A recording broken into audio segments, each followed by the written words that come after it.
পহেলা অগ্রহায়ণ বাংলা নবান্নে আমন ধান কেটে ঘরে তোলার পরপরই কৃষকরা শুরু করেন নতুন মৌসুমের প্রস্তুতি। আমন ধান যেখানে মূলত আকাশের বৃষ্টির পানির উপর নির্ভরশীল, সেখানে ইরি ধান চাষ সম্পূর্ণভাবে সেচ নির্ভর। তাই ইরি মৌসুম শুরুর আগেই সেচ ব্যবস্থা নিশ্চিত করা কৃষকদের জন্য অত্যন্ত গুরুত্বপূর্ণ হয়ে ওঠে। বরেন্দ্র অঞ্চল জুড়ে কৃষকদের সেচ সুবিধা নিশ্চিত করতে দীর্ঘদিন ধরে কাজ করে যাচ্ছে বরেন্দ্র বহুমুখী উন্নয়ন প্রকল্প। এই প্রকল্পের আওতায় পরিচালিত ডিপ আকৃতির মোটরের মাধ্যমে জমিতে পানি সরবরাহ করা হয়। নওগাঁ সদর উপজেলার মুক্তারপাড়া গ্রামের কৃষকরাও প্রতি বছরের মতো এবারও ইরি ধান চাষের জন্য ডিপ সেচ ব্যবস্থার উপর নির্ভর করছেন। স্থানীয় সূত্রে জানা যায়, মুক্তারপাড়া গ্রামের কৃষকরা সাধারণত ফেব্রুয়ারির মাঝামাঝি সময় থেকে ইরি ধান রোপণের কাজ শুরু করেন।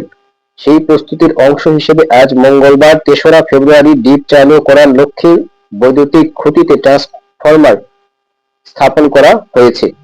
ট্রান্সফরমার স্থাপনের মধ্য দিয়ে ডিপ চালুর গুরুত্বপূর্ণ ধাপ সম্পন্ন হলো বলে জানান সংশ্লিষ্টরা। ডিপ পরিচালক জানান, আজ আমরা সফলভাবে ট্রান্সফরমার স্থাপন করতে সক্ষম হয়েছি। এখন অন্যান্য কারিগরি কাজ দ্রুত সম্পন্ন করা হবে। আশা করছি আগামী ২ থেকে ৩ দিনের মধ্যেই ডিপ চালু করা সম্ভব হবে এবং জমিতে পানি সরবরাহ শুরু করা যাবে। তিনি আরো জানান, সেচ কার্যক্রম শুরু হলে কৃষকরা জমিতে পানি দেওয়ার কাজ শেষ করে পর্যায়ক্রমে ইরি ধান রোপণে নেমে পড়বেন।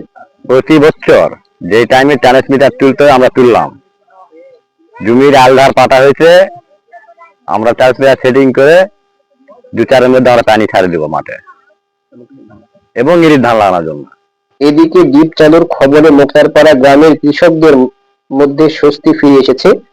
অনেক কৃষকই ইতিমধ্যে বীজতলা প্রস্তুত সহ জমি চাষে প্রাথমিক কাজ সম্পন্ন করেছেন। তারা জানান, নির্ধারিত সময়ে সেচ সুবিধা পাওয়া গেলে চলতি মৌসুমে ভালো ফলনের আশা করা হচ্ছে।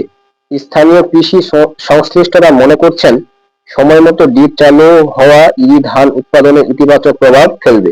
এতে শুধু কৃষকের উৎপাদন ব্যয় নিয়ন্ত্রণে থাকবে না, বরং স্বয়ংক্রিয়ভাবে অঞ্চলের খাদ্য উৎপাদনে গুরুত্বপূর্ণ ভূমিকা রাখবে। সাকিব শাহরিয়ার, মুক্তারপাড়া, নওগাঁ।